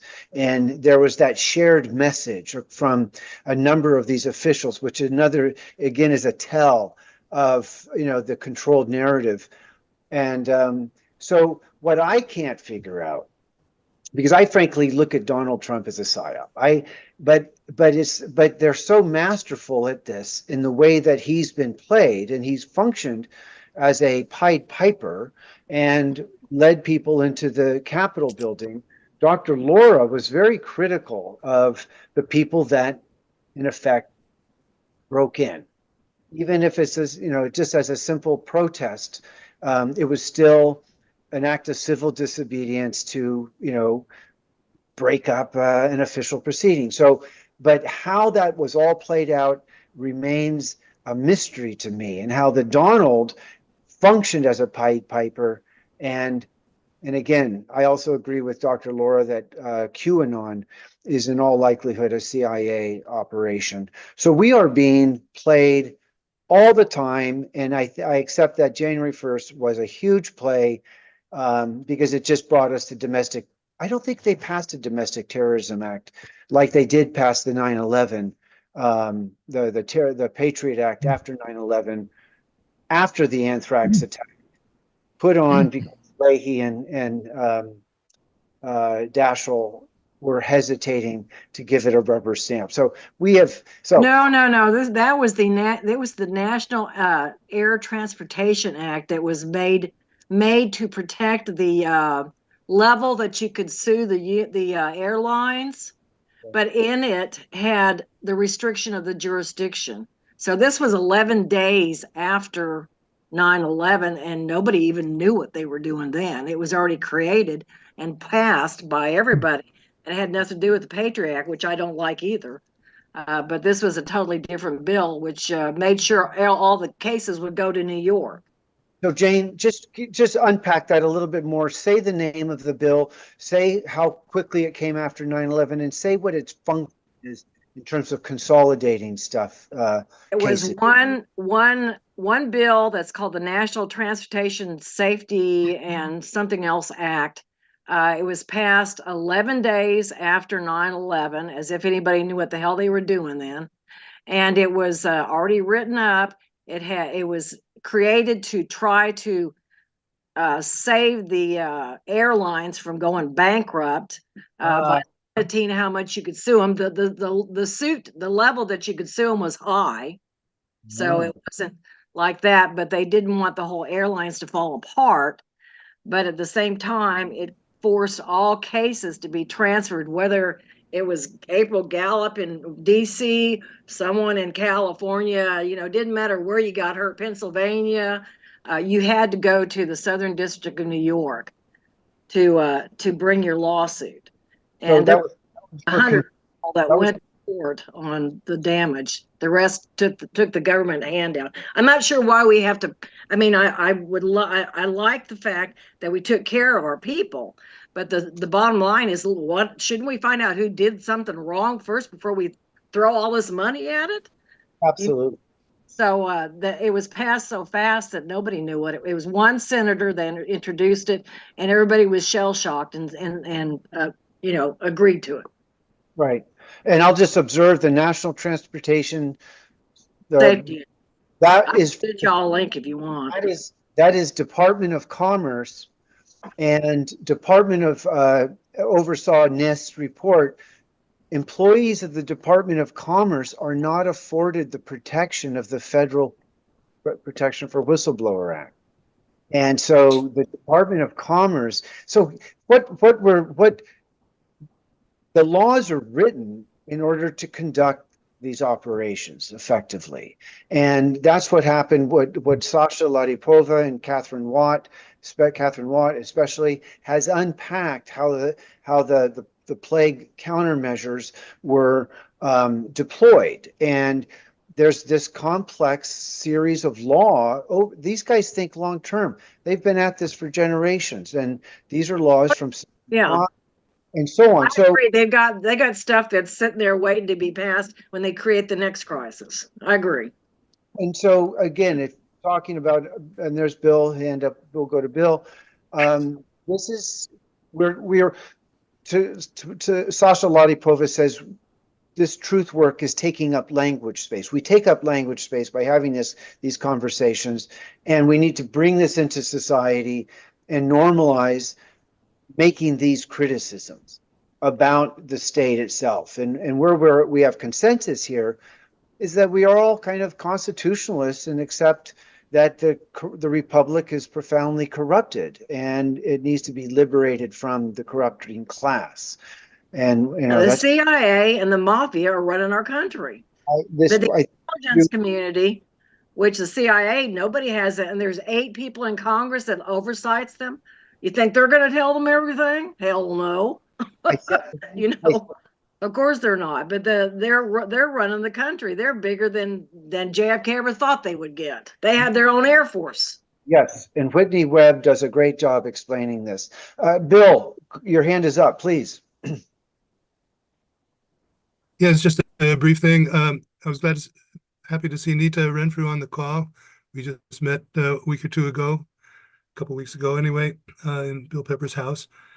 And in passing, she mentioned a story which connects with, it's pretty important, I thought, out of her own life experience, and which ties in with this theme brought up regarding Reiner Fulmick and others of people who disappear mysteriously. Nita, you'll tell it better than I could. Would you? And I don't want to exceed what you'd like to say about it, but what was the story that caught everybody's attention from your family concerning your father? My father. Okay. Yeah, I grew up in Mexico. I was born in New York, but my father was an engineer, and he took me to Mexico. My family moved to Mexico when I was 1. My father worked for a Mexican company. He built the power plants in Monterrey. So he didn't work. So the American colony there was never able to control us, really, although they tried. And after the JFK assassination, my father was killed, and I didn't connect it to the JFK assassination until I read an article in Ramparts magazine that some of you may remember from back in the 60s. And I realized that one of the people that we knew was one of the pilots in the getaway for the assassins from Dallas. And we ended up, after my father was killed, he was cooking Thanksgiving dinner, and he fell and cracked his head open And when I called in a second doctor, he told me, he said, your father did not fall 2 times. He said, there's no way he could have gotten up the first time. And he said, if you repeat this, I will deny that I told you that. So I knew that he'd been killed. And then I figured out it's because this man that we knew, Bill Cleantes was his name, was one of the pilots in the getaway, who worked with Ferry and so on, who was another pilot. Well, we moved to San Antonio, Texas, and I actually worked in what's his name, the governor who was with JFK, and I worked in his office. Connolly. Yeah, and I was trying to find out, and then I met the Israeli consul general at that time, who was in Houston, and he had been the consul general in New Orleans before that, and he knew Garrison very well. And so I asked him, Yaakov Hess was his name. I asked him about because the Mossad was a big thing at that time in the 60s, you know, we considered it to be the best spy service in the world. No, good. Continue, Nita, and just finish the story. And yeah, I'm just going to finish it briefly. So anyway, I asked him. He confirmed it to me, and later I found out that yes, the Mossad was heavily involved in the JFK assassination. And then I was able to confirm it with someone who was James Jesus Angleton's assistant. She worked with him in his office. So I know what happens to people if they know something and it's not popular. I think today, rather than killing people, they usually just neutralize them, like what they've done to Reiner Fulmich, which is why, you know, it's like where you just disappear now, even though we have all this information and so on, you just disappear, and it's harder to pinpoint it on anybody. So I just wanted to say that. And I've had several instances where, you know, I've had run-ins with people from the CIA and so on, or they've tried to recruit me actually. And so they're really insidious the way they work. And we have to be very careful because they're everywhere and they're in everything. Amen to that. And I think this group has avoided infiltrators so far. Bill, I know we're not going to go down that path, but it's real. And the Green Party, and there are people convinced that the Green Party is, I can't talk about the plague in the Green Party. I can't do, I advance truth politics in the Green Party, and maybe a third of the people accept, but the vast majority of the delegates are very much what I call reactionary establishmentarians. They live in cognitive dissonance. I just finished reading the intro to Robert Kent, the Wuhan, and that intro is a standalone essay that you can read, not go into the whole book and get, but the point is that the Stockholm syndrome is where the victims identify with the captors, and that we are in a state as society in that Desmet's mass, formation. There is this Stockholm. We are in a state of psychological collective capture, and so talking truth politics and breaking is taking sledgehammer to the forehead of the cognitive dissonance, and it's very discomforting. But we have to speak out. We can't just sit there and go, I'm not going to do something because I might get hurt. Well, we have to speak out. And that's why this is why TAP exists. I want to just quickly go to David Palmer. You're down under. Chuck, before you do that, anybody that's interested in Reiner Fulmich, I put 4 links in the chat about his later whereabouts. Thank you, David. Yes, and I see Trina. Do you want to jump in and say something? Because I wanted. Yes, just a moment. Just to piggyback on Anita Renfrew, I had watched a video of hers several weeks back, maybe a month ago, where she recommended that everyone watch Welcome to the American Reservation. So I don't know if she remembers what video it was. It was aired, I think 2006, but I did put a video of hers in the chat. The original air date was back in 2011. And then I put the video she recommended, Welcome to the American Reservation. That's titled different in the video I chose. And then another short excerpt of Russell Means talking about the welcome to the reservation and what all that means. So it's just down the rabbit hole of truth here that we're all talking about. But I wanted to acknowledge Nita's work, and to let everyone know I'd put that in the chat. Over. Thank you, Trina. Yeah, I saw. So David, I mean, you're from down under. You're an author. Just give us take a, give us your background and what inspires your engagement in what I call political, what Curtin calls historical truth. Well, actually, I'm at the furthest outpost of the empire. Perth, Western Australia is exactly on the opposite side of the world to Washington, D.C. The contribution that might be useful is perhaps a comment to Bill Jacoby. Bill, you might like to ask Jan van Aken in Amsterdam if he has any insights on Rainer Fulmech's situation. And I might also point out that Piers Robinson, who I believe you also know, Piers is actually based in Berlin, so he might have some insights into that as well. And I've been in contact with Jan and Sandra Jelmy and Richard Gage on a monthly basis on another teleconference. So I just really follow with interest what's going on. My particular interest in this group and the other groups is to try and get an idea of what the thinking is on the ground in the United States, because I have been told personally from members from our Department of Foreign Affairs and Trade that they do not make any serious foreign policy decisions without running them past Washington first. So we are effectively a vassal state of the American empire. So I'm always interested to know what the Americans themselves think about things.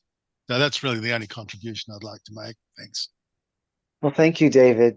Welcome. Fair enough. Mike, go for it. Yeah, I'd like to ask Jane if she could just briefly reiterate about the insurance fraud of 9/11. I missed that. If you could briefly reiterate that, Jane.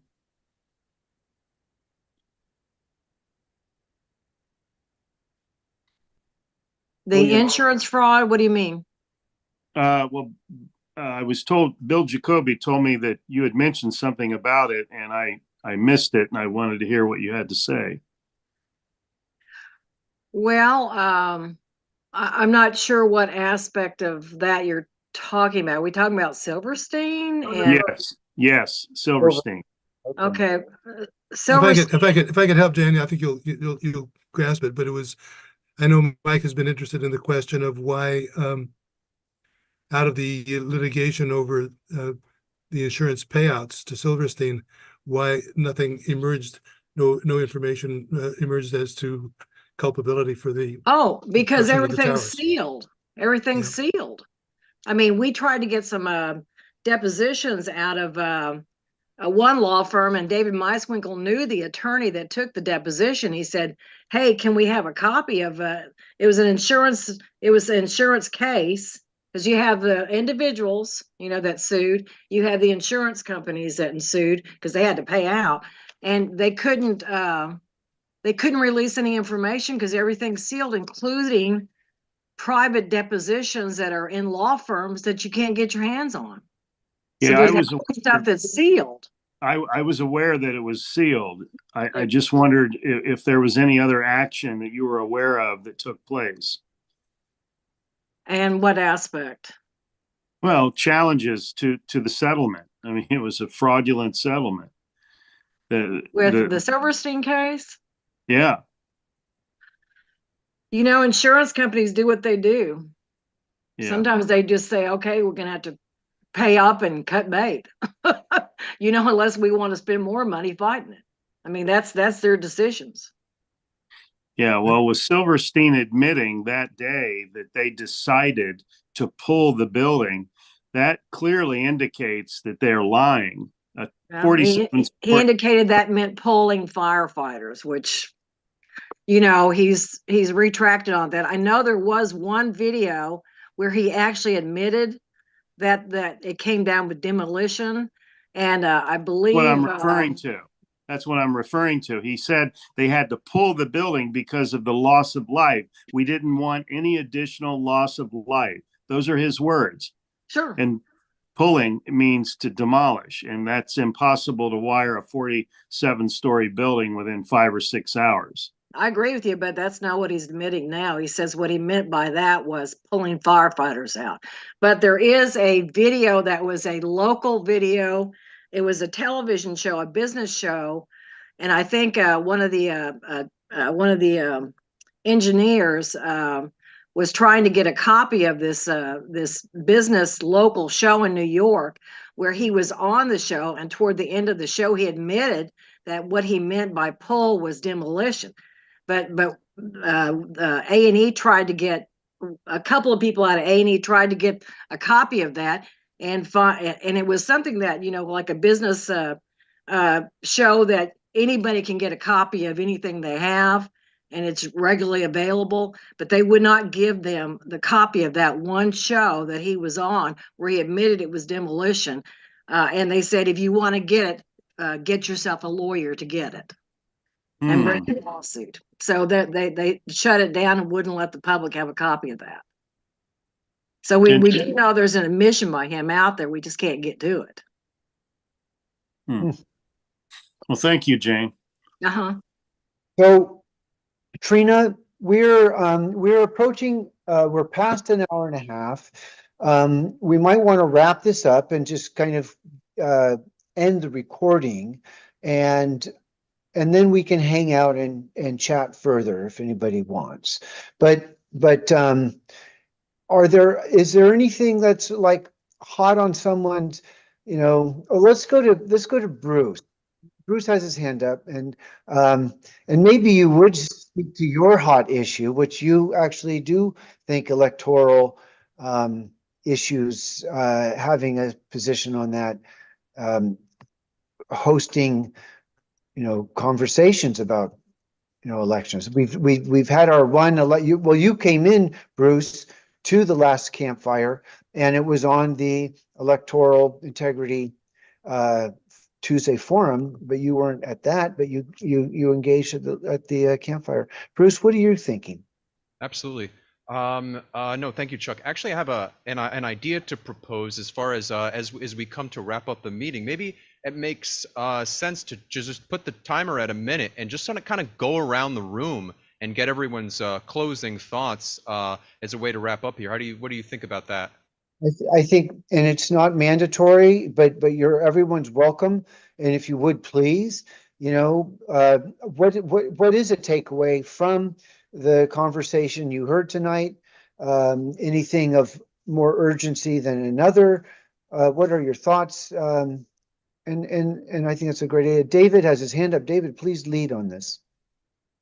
Sure. I want to wrap up what I see as a hugely important theme, which is the psyops that have been run by the Democratic Party.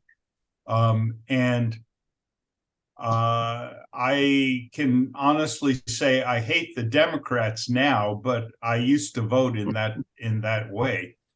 And it starts with Russiagate, which was entirely a fabrication from Hillary Clinton and her campaign as an explanation for why she lost the 2016 election, and was expanded upon to delegitimize Trump. But then January 6th, there was a broadcast last night by Tucker Carlson that broke all new ground in talking about the person that reported the pipe bombs outside the DNC and the RNC. And it turns out that this person was a police officer, and he reported it to the Secret Service, who were completely unfazed and uninterested, and only after a while sent out a robot to deal with these pipe bombs. So clearly they didn't think they were of serious threat. So this implies official involvement with pipe bombs and creating the entire psyop that was the insurrection. And this was the foundational device to create the domestic terrorist idea, and the whole insurgent idea. And it's all about dividing up the public, disenfranchising the right, which I'm not a member of, by the way, I want to be clear, and to take away their right to vote for whoever they want. And so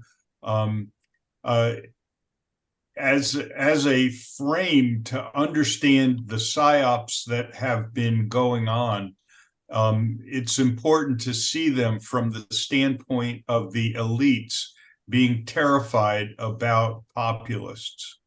And this is all about holding down populists. Thank you. Thank you, David. Let's go straight to John. So we're trying to do a 60-second, kind of head. Yeah, I know that's tough. I Okay, just went ahead and went to 2 minutes because I know it can be rather difficult to summarize your thoughts on that. So I guess if 2 minutes, I don't know what time we actually want to wrap up, but I'll defer to you. Let's go for the 2 minutes. Stay with the 2 minutes. Okay, a couple quick things. The language, we need to reclaim our language. Right and left have been inverted. Back in the 60s, which is my origin of political activism, the left was against the war. The right was all for. They were for go get them, go get them. Watch out for communism. They're under your bed, and they were locked into the U.S. government. And things are so different. Of course, we were against the draft. We were, and they were for it. They said, yeah. And the other thing, so in other words, our language has been inverted, just like so much else. The other thing is, I think it's likely that Tulsi Gabbard will be the running mate for right. I saw a reference to that the other day, and I think that would be an exciting ticket, notwithstanding the bad positions on Gaza. But on everything else, they're both pretty much aligned, and she is also fearless. So I just throw that out for people to rattle around in their head. Over. Thank you, John. I'm going to go, since no hand is up. So I'm reading this also, and the introduction is excellent. So I honestly am agnostic on whether Hillary and Donald really won. And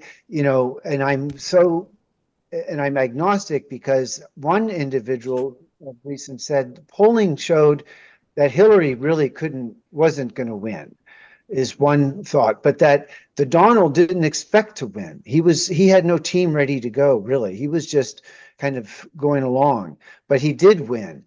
And what is reported in the intro is that Dr. Fauci, in early January of 2017, before Trump is inaugurated, says that at one of those gaming events, a conference at Johns Hopkins, there will be an event in Trump's presidency.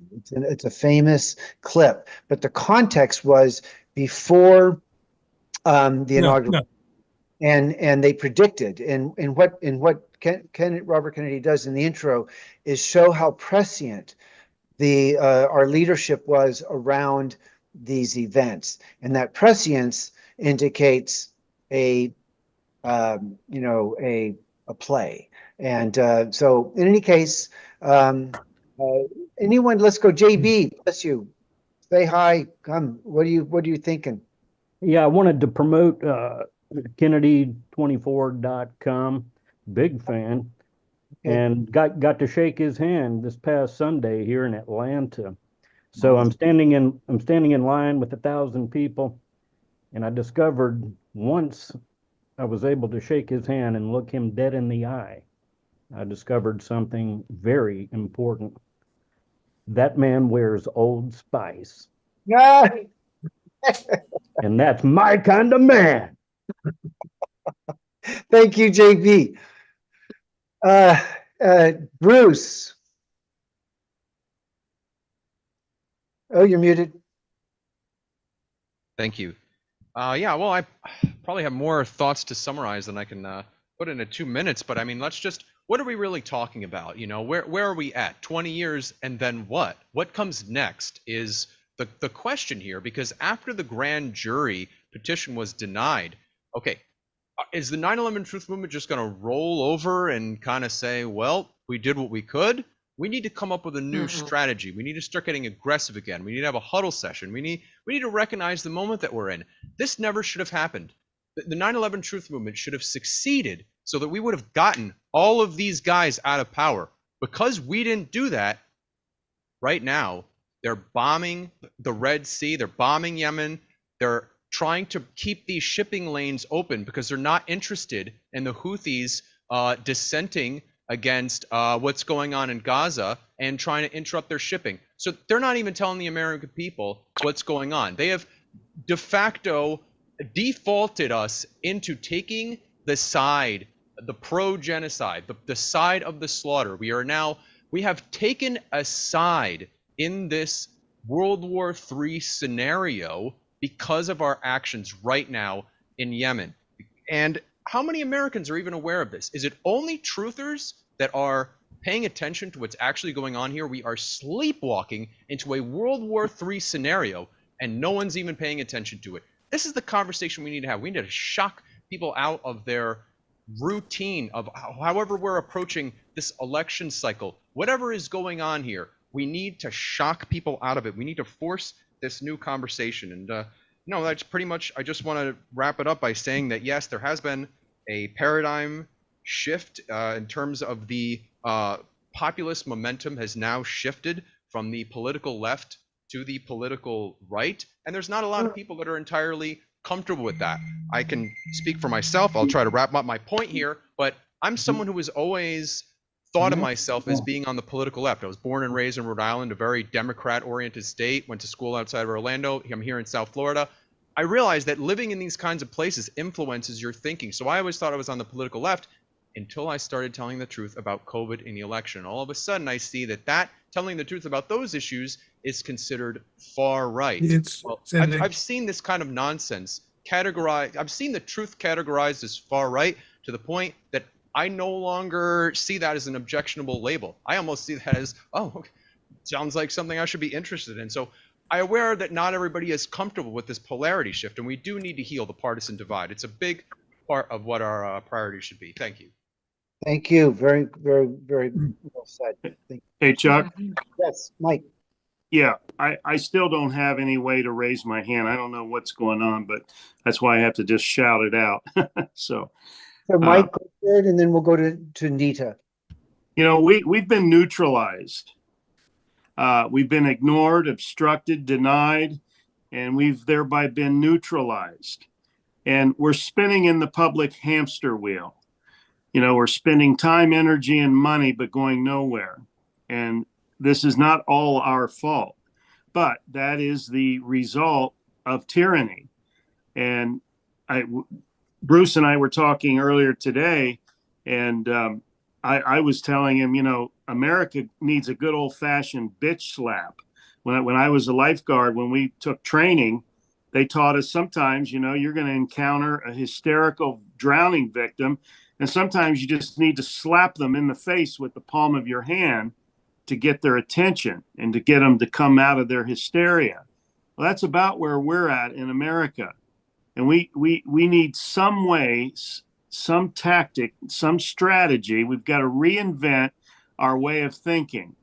the standard way of thinking of seeking First Amendment remedy and redress needs to be, I don't know what's the word. It needs to be enhanced, and we need to think outside the box, and we need to get boots on the ground, get out of our house, out of our comfort zone, and get in their face. That's what it's going to take, and we need to do that. And we just keep talking and talking and talking, but we're never going anywhere. And we really need to change this. So I yield. Thank you, Mike. Nita. Yeah, I just want to say I agree with Bruce that, you know, we're not talking enough about the fact that we're on the brink of World War III and, you know, what's happening in Gaza and with the Houthis and so on. I mean, it's tearing my soul to pieces. And the other thing I wanted to say is that the irony about Bobby's support of Israel is that Israel was heavily involved in JFK's assassination, if not the first, you know, the motivator of the whole thing, because Kennedy made a phone call, I believe it was to Ben Gurion, who was president at the time, and told him he was going to shut down their nuclear program, and he was heavily involved in that. I mean, it's like probably without the Israelis, it wouldn't have happened. Thank you, Nita. Matt, you're on. What's your reflection? Ask him, Matt. Okay, good. You unmuted. You got it.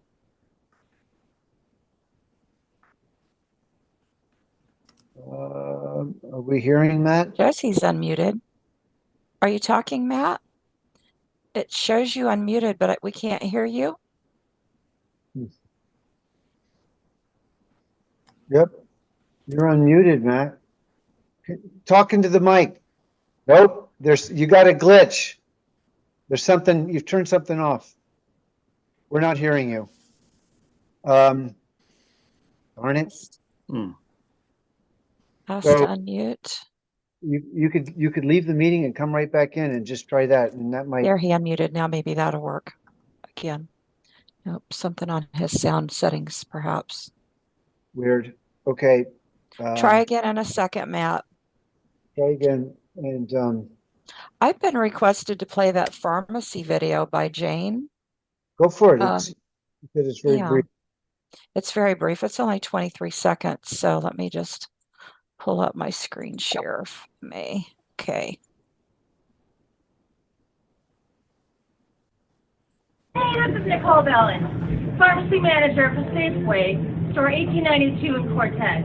I quit effective immediately because I will not give this poison to people.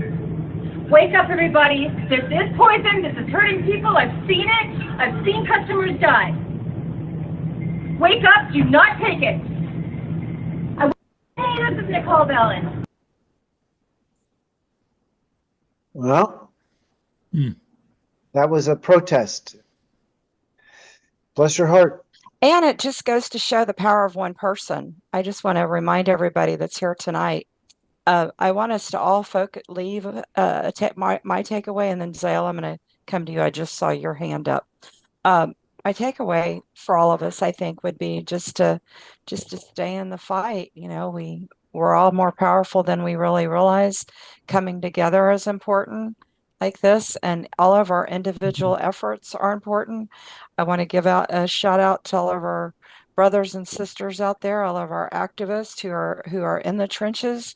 I just want to give a shout out to all of them. And also just to give you guys a heads up, our February 20th forum, the third Tuesday of every month, will be our forums, and we will be having on David Meiswinkle, formerly of the Lawyers Committee, and some of his group with the National American Renaissance Movement, NARM, and they will be our next guest speakers. So we're going to have to probably meet with them ahead of time and use some code words because they cover some pretty heavy duty materials on their site and in their topics. So we'll look forward to that. And shout out to all the people in the 9/11 movement, Richard Gage, the Lawyers Committee, the 9/11 War Room, all friends of ours, all of TAP's partners, just everybody keep going. Everybody that's here, keep going. And thank you for coming tonight. Over. Thank you, Trina. Ziola. Yeah, I was thinking about when a few minutes ago somebody had said that we need a big wake up call, like the slap in the face type thing. And something that was kind of a big slap in the face to me is that it appears to me that our planet is being mined of minerals and precious materials and things, and this is probably much bigger than us. Like what we were talking about earlier. And it's very disconcerting, but I think that would be a huge wake-up call to everybody. If our home planet, our planet Earth, is under attack and being mined by nefarious entities, and they're using, say, perhaps religion to do it, it's very concerning, and it needs to be called out. And many of us have had stumbling blocks thrown before us because of what we've discovered, and I have lost several years in the truth movement because of that. Not because of the truth movement. I was in the truth movement, for almost 10 years now, and a person was brought my way, and he provided several stumbling blocks for me, and unfortunately I fell for it several times, and I forgave him and went back and forgave and went back and never again. But that's something that would be like, hey, everybody, we are in trouble. Our home is under threat, under big threat. They're being very sloppy about it. Look at Fukushima. Look at our west coast here, the San Onofre nuclear site. My friend is a big time activist on that front, and she says we're sitting on another Fukushima right here. Right, all they have to do is send an earthquake over and we're screwed. So they're being very, very sloppy about it. Humans, I don't think would be. I think humans would take more care with our home planet. Thank you. Ziola, I have a question. Yes, go, Mike. Yeah. How would you say that religion is being used to mine our country or our world? What do you mean by that? Because it's keeping a good portion of the people on planet Earth on their knees, looking up to the sky god, waiting for him to come in and save us all from this catastrophe. Whereas whoever is behind this is the one that wants us on our knees. So they're pushing that religion. They're behind that religion. It serves them. So you're saying when people are praying, this puts them in a vulnerable position when they're praying on their knees? Is that what you mean? In a way, yes. And I'm guilty of it myself because I do still pray. But at the same time, I'm thinking, what are we praying to? Because it doesn't appear to me like anything's helping. And Christians have been mercilessly attacked for hundreds and hundreds of years and slaughtered through this religion psyop. I'm calling it a psyop now because I'm to the point where I'm very very upset about what I've seen happen. I used to be a Bible thumper. I was in and out. I was just a few years ago. I was in and out of that Bible like you wouldn't believe. I was pounding that thing. And then I kept seeing the contradictions. And I was going back and forth, trying to figure out where are the answers. And they were running me in circles. And then I came to Deuteronomy 20, which basically says that they can, and Deuteronomy is basically a book on, well, not the whole thing, but it's a good portion of it is war, the law of war, and how to get out there and do war, the laws of war. And what kind of game is being played on mankind that they would fall for this? And they have over and over and over. And every time things get rough, you see everybody running to the Bible. I've got several friends that weren't even into Iola, wait a second, I'm excuse me. sorry. Yes, you're edging onto a rant. So I think, Mike, I'm going to ask that you not pursue this inquiry, and we hear you, Ziola, and there's the range of things that we could be drawing attention to is quite vast, and so I hear you. It's kind of an emergency. That's all I'm gonna just That's fine. mute myself now, but it is an emergency. I think we are in an emergency. Charles, what I hear her saying is, let's not sit back and be so fearful and crawl into the church. Let's get out and do things to make a difference, because one person can make a difference. So I think that's what she's saying. Let's do the actions we need to do, and I agree with her there totally. Yeah, and to piggyback on that, right in front of Bill, if I may. What, Mike? Sorry. Yeah, I didn't read that into her statements at all, but I'll let it go. Thank you. Okay, and I'll just to piggyback real quick in front of Bill, because it's on the same topic. I think it's also said that, God says he will help them who help themselves somewhere in there. And I have a few friends that well, actually, it doesn't say that anywhere in the Bible. A lot of people think it does, but it doesn't. Okay. But I have a few friends that have just saying, well, God's going to take care of it. And we can all think that, but I also think we have to help. That's my take on it. We all of us here are doing our part. Over. Okay. Thank you, Trina. Bill, we're winding down here, you guys. Bill? Yeah, I just would say that I have met or conversed with many of you on this call, and I know that those of you I have conversed with are engaged in action in one or another of the issues we've talked about. And I think one purpose that's served by discussions like this is to kind of remind us that the various rabbit holes we're involved in exploring or shaping are connected, and that others are working in the areas that we are not. The intent of these campfires was to be a fairly small enough group so that conversation could take place, and I think we accomplished that tonight. I noticed that from month to month, the attendance, the particular people who are on it fluctuates, but we've had and continue to see people who have been very active in important groups of activism. So I think it's achieving one of its purposes. And the second purpose can only occur offline as we follow up offline with people that we hear here or that we hear about in these calls, and see how we can get more involved in action. Also, finally, that people who approach the subject of truth from different positions, be they religious or non-religious, be they from the left or from the right, are finding through these kinds of discussions, not just here, but everywhere, the new areas of common ground, usually having to do with the theme of coping with deliberate misinformation and distortion. And as we do that, we form new alliances, form new perspectives. And I think it's a dialogue which we're just one little node of, but it's occurring worldwide and society-wide, and hopefully we're contributing to a good result coming out of it. But we have to be active beyond these sessions. This is just one kind of internal pep talk for ourselves. Thank you, Bill. And Matt, are you going to make the mute work? You're muted. We don't hear you. There's something funky.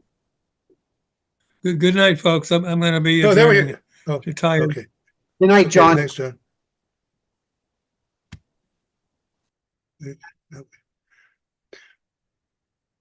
Weird. I don't know what's going on, Matt. Thank you all. I'm going to go too. I've learned a bunch already just from sitting in on this meetings, and I'm going to look at Climate Gate, the book. So thank you very much for that, Bruce. And I appreciate what everybody had to say. I think the diversity is wonderful, because some areas, in science, sometimes you learn how to solve a problem by someone that's not even in science. So it really is good to have diversity here in all your different educational endeavors. I appreciate it very much. Good night, everyone. Hey, Good thank night, you. Jane. Jane, Good night. thanks. Okay, I think we should end our recording unless there's anybody else who wants to share. Matt has been trying to share, but there's a audio glitch. And Matt, you're still muted. There you are. You did it. Am I in now? Yes, we can hear you now. All right, great. I wanted to ask Jane, did she leave? Jane's here. Hey, Jane? I'm not quite gone yet. I was trying to look at the chat. So I'm still here. Quick question. I haven't gotten an answer, and I've asked the question for years. The Lawyers Committee, they based the petition on First Amendment. And I've been wondering about the Fifth, which has grand jury capitalized. And the Fifth Amendment clearly makes that a viable entity. I just want to know why they didn't use the Fifth. Was that ever Well, discussed? that's a hard question for me. Frankly, I'm not sure exactly what you mean by that. The Fifth Amendment relates to you have a right to not insinuate, not state testimony that can put you in jail, that kind of thing. Well, it's about that self-incrimination, Yeah, no self-incrimination. Yeah, what is the question? I don't really get it. Well, it's just in the petition, I didn't see any reference to the Fifth Amendment, which is very specific about the grand jury. I mean, it talks about the grand jury. And I just wonder, since the goal apparently legally was to allow the grand jury to read, the 60 exhibits. The problem with what the judges did on that case, they said we never got to the merits of any arguments. That's what they wouldn't change their mind on. We had no standing. Yeah, when you have no standing, it's kind of like a lot of the cases Trump had. You don't get to the merits of the case. It's a totally bogus instrument of the law. It's anti-law. What is? Same. The standing issue it bothers me. I think the federal courts are using it way too much. Yes. It's like, oh, well, I don't want to work today, so I'm going to have no standing, from my position. I don't know. I don't know why they picked that, no standing, but sometimes it appears legitimate to me, reasonably, but a lot of times it doesn't. They've it's the trend they're doing now. They're using the no standing issue to not hear you. It's a kangaroo court system. Thank you, Matt, for your final contribution. We are wrapping up. Anyone else feeling urgent to say something? Yes. David? Yes. Go. The closing comment is that the World Economic Forum has decided that the leading problem that the world faces is disinformation, namely us. Oh, that's a good point, because that's right. And because we're getting in the way of their narrative and of people trusting their narrative. And I think that's a really great point for us to do a closure on our recording, Trina. David, thank you very much for that. This is why we are doing this work. And we are a threat, and they call us dis and misinformationists. All that means is that we're opposing their narrative and we're inconvenient. Well, but we are inconvenient. That's true. Y'all might want to study something about these population control groups. I think there's issues there that might. Well, I've been all through that. Okay, let's save that for next time. There's a lot of material. So I am going to say that I'm Chuck Fall. You have been at a TAP Campfire event, and this followed our TAP forum, and we are exploring the truth movement, and we've been wide-ranging in our discourse tonight. And I want to thank everybody for being here and participating in making this a very interesting evening with dialogic conversation. This is the end of the recording. All right, You so left out, this is the end of the respectful dialogue. I'll remember next time. Well, that was fun.